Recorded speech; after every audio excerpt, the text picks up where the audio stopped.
भवसंभवभीतिभेदनं सुखसम्पत्करुणानिकेतनं व्रतदानतपक्रियाफलं सहजानन्दगुरुं भजे सदा। सद्गुरुवर्य पूज्य ज्ञानजीवनदासजी स्वामीनी 50મી પુણ્યતિથિ નિમિત્તે આયોજિત ગ્રંથરાજ શ્રીમદ સત્સંગી જીવન કથાના વક્તા પરમ પૂજ્ય સદગુરુ શાસ્ત્રી સ્વામી નિત્ય સ્વરૂપદાસજી સ્વામી, મંદિરના કોઠારી શાસ્ત્રી સ્વામી કેશવચરણદાસજી સ્વામી, સર્વે સંતો હરિભક્તો સૌને ભાવથી જય શ્રી સ્વામિનારાયણ. શ્રીજી મહારાજ સારંગપુરના 7મા વચનામૃતની અંદર એમ કહે છે, ભગવાનના એકાંતિક સંત જે ઠેકાણે રહેતા હોય એ સ્થાન નૈમિષારણ્ય ક્ષેત્ર છે. આ વિરસદ મંદિર એ નૈમિષારણ્ય ક્ષેત્ર છે. જે નૈમિષારણ્ય ક્ષેત્રની વાત શ્રીમદ ભાગવત ગ્રંથની અંદર ભગવાન શ્રી વેદવ્યાસે લખી છે. તો ગામને જેમને ધામ બનાવ્યું એવા પૂજ્ય જ્ઞાનજીવનદાસજી સ્વામીના ચરણોની અંદર આજે આપણે શત વંદન કરીએ કે એમના માધ્યમે હજારો જીવ ભગવાનની અંદર જોડાણા. મહારાજના વચન છે કે આ પૃથ્વી ક્યારેય વાંઝણી રહેતી નથી. ભગવાન કે ભગવાનના એકાંતિક સંત આ પૃથ્વી ઉપર કાયમ વિચરણ કરતા હોય છે. તો અમારા ગુરુ એવા પરમ પૂજ્ય સદગુરુ સ્વામી ગોવિંદ પ્રસાદદાસજી સ્વામી એ કાયમ 2 સંતોની વાત અમને કહેતા હોય છે. એક બ્રહ્મચારી મહારાજ માયાતીતાનંદજી અને બીજા પૂજ્ય જ્ઞાનજીવનદાસજી સ્વામી. આ 2 સંતો એ અખંડ ભજનાનંદી સંતો હતા. એમના અમારા ગુરુએ દર્શન કરેલા એટલે કાયમ એમના મુખેથી અમે આ 2 સંતોની વાત સાંભળતા રહીએ છીએ. તો માનનીય મુખ્યમંત્રી શ્રી આવે ત્યાં સુધી એક નાનકડી વાત કહીને મારી વાણીને હું પૂર્ણ કરીશ. એક સંત હતા, એ ગામમાં ફરતા ફરતા ગયા અને એમને તૃષા લાગી હતી. એટલે એમને જોયું કે મને પાણી ક્યાં મળશે.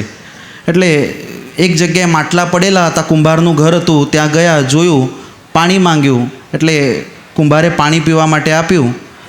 તો એક જગ્યાએ 5-6 માટલા આમ પડ્યા હતા અને એક જગ્યાએ એક માટલું પડેલું હતું. એટલે સંતે પૂછ્યું કે આ એક માટલું કેમ બાજુમાં મૂકી દીધું છે? તો કે એ તો ફૂટેલું છે. તો કે તમારી પાસે મારે એક માંગવું છે. તો કે માંગો ને. તો કે મને આ ફૂટેલું માટલું આપી દો. પેલા કે મહાત્માજી જોઈએ તો સારું લઈ જાઓ, 1 નહીં 2 લઈ જાઓ, મફતમાં લઈ જાઓ. તો કે ના ના, આ ફૂટેલું જ માટલું જોઈએ છે. યોગી હટ કરી એટલે પેલા કુંભારે તો આપી દીધું માટલું. ફૂટેલું માટલું હતું, ઉકરડા ઉપર ફેંકી જ દેવાનું હતું.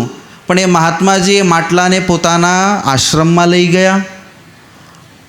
કશું જ કામનું એ માટલું ન હતું. આશ્રમમાં લઈ ગયા અને આશ્રમમાં જઈ એ માટલાની અંદર એ મહાત્માજીએ પાણી ભર્યું અને પાણી ભરી અને આશ્રમમાં શિવલિંગ હતું, એ શિવલિંગ ઉપર લટકાવી દીધું. હવે માટલામાંથી પાણી પડતું હતું, ફૂટેલું માટલું હતું, પણ પાણી ક્યાં પડતું હતું? મહાદેવ ઉપર પડતું હતું. હવે જ્યારે કોઈ પણ ભક્ત આવે ત્યારે સૌ પ્રથમ એ માટલાને પગે લાગે, પછી મહાદેવને પગે લાગતા હતા. અમારે કહેવાનું એટલું જ હતું કે આપણે યોગ્ય હોઈએ અયોગ્ય હોઈએ, પણ જ્યારે સંતના યોગમાં આવીએ છીએ ત્યારે આપણે ભગવાનના નજીક પહોંચી જઈએ છીએ માટલાની જેમ. તો અક્ષર નિવાસી સદગુરુવર્ય જ્ઞાનજીવનદાસજી સ્વામીના 50મા પુણ્યતિથિ નિમિત્તે આ સરસ સદગુરુવંદના મહોત્સવ આયોજિત કરવામાં આવ્યો. અમારા મિત્ર એવા પૂજ્ય શાસ્ત્રી સ્વામી ગુણસાગરદાસજી સ્વામીએ સરસ આ 1 વર્ષ 1.5 વર્ષથી સંપૂર્ણ આયોજન બહુ સારી રીતે થાય સતત એના પ્રયત્નની અંદર અમારા મિત્ર ગુણસાગરદાસજી સ્વામી જોડાયેલા હતા. પૂજ્ય નિત્ય સ્વરૂપદાસજી સ્વામીની કથા સાંભળવાનો અવસર, પૂજ્ય સ્વામીની 419મી આ શ્રીમદ સત્સંગી જીવનની કથા છે. ઘણા બધા વક્તાઓની કથા સાંભળીએ. ઘણી વખત આપણે કહીએ ને શ્રીમદ ભાગવતજીની કથા મારે શીખવી છે, કોની પાસે? તો બીજાનું નામ આપે. પણ જ્યારે આપણે કહીએ કે અમારે સત્સંગી જીવનની કથા શીખવાની છે, કોની કથા સાંભળવા જેવી છે, તો 10 વર્ષ પહેલાંય મને કહેલું કે પૂજ્ય નિત્ય સ્વરૂપદાસજી સ્વામીની કથા તમે સાંભળો. અને હજી હું પૂજ્ય સ્વામીની કથા સાંભળીને શ્રીમદ સત્સંગી જીવનની કથા કરું છું. મેં સ્વામીને એકય વખત એકય નાનકડું કાગળિયું લઈને કથા વાંચતા જોયા નથી. શ્લોકય બોલતા હોય છે તો કંઠસ્થ બોલતા હોય છે. ઘણી વખત એકને એક કથા આપણે વારે વારે કરીએ તો શ્લોક ભૂલી જવાય. આમ ઊંચો હાથ કરીએ ને તો નીચે જોવું પડે કે હવે આગળનું પાદ કયું છે. પણ સ્વામી શ્રીમદ સત્સંગી જીવનના જે શ્લોક મહારાજે કહ્યું ને, જડ ભરતની જેમ આવે નહીં ત્યાં સુધી મને કહેજો, ઈશારો કરજો એટલે પતાવી દઈશ. જડ ભરત, શ્રીમદ ભાગવત ગ્રંથ વાંચતો તો હમણાં 2 દિવસ પહેલાં, એમાં જડ ભરતની કથા આવી. તો એમાં જડ ભરતની કથામાં જડ ભરતે જે રાજા રહુગણને ઉપદેશ આપ્યો, એ રાજા રહુગણનો ઉપદેશ આત્મસાદ પૂજ્ય નિત્ય સ્વરૂપ સ્વામીએ કરીને આપણને કહ્યું કે હું મુક્ત છું. જડ ભરતે આ ઉપદેશ રાજા રહુગણને આપી અને એ રાજા રહુગણ જે હરણું જ હતું એને મુક્ત કર્યો.